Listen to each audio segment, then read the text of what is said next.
kiddos, for social studies this week, we're going to be talking about global conflict and agencies that help. And I know you're thinking, what? Huh?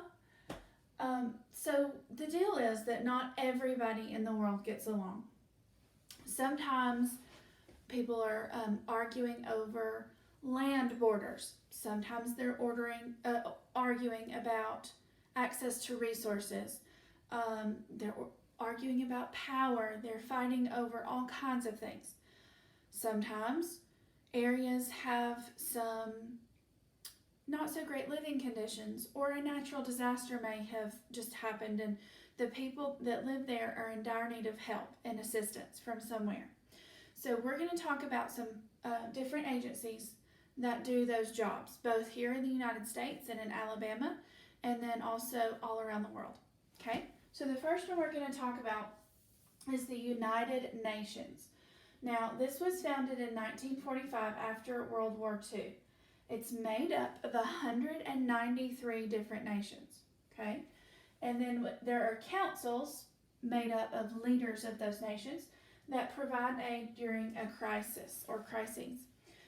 So what happens here is all of these leaders from different places come together, and maybe the country of Mali in Africa, they're having a food shortage and they're not going to have the crops to harvest in order for their people to be able to eat well in this next season, this next harvest season.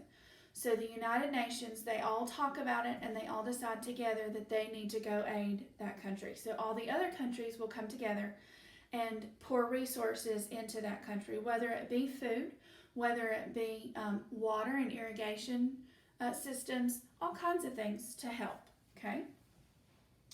All right, we're also going to talk about the Red Cross. Now, I'm sure you've heard of this before because the American Red Cross, I bet you've seen the commercials where they want you to donate blood. That is one of the services that they provide, and it's a great one. I've donated blood before. But let's learn a little bit about them. They were founded by Clara Barton in 1881. This was just after the Civil War, okay? And they provide emergency help and disaster relief.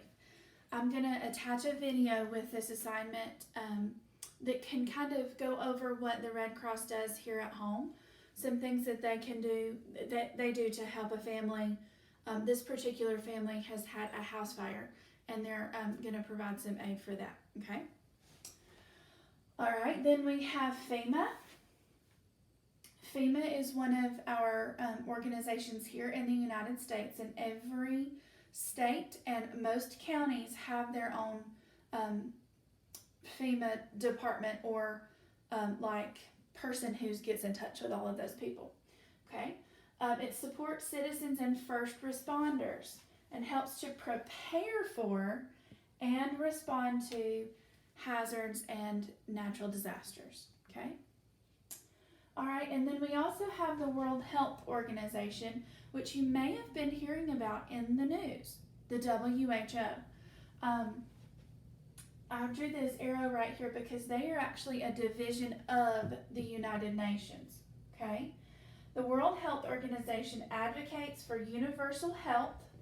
It's made up of a lot of doctors and nurses who are trying to make sure that everybody in the world is healthy, has access to health care, has access to medicines and vaccines, maybe even mosquito nets that keep those diseases away from the people, even like as they sleep and stuff.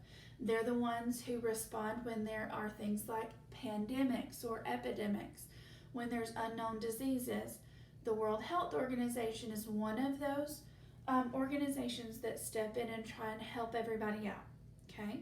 I know it's a lot to take in. All right, there's some videos I'm going to attach, like the one I talked about with the Red Cross. I want you to check all of them out. They're very cool. One of them is going to be a tour of the United Nations.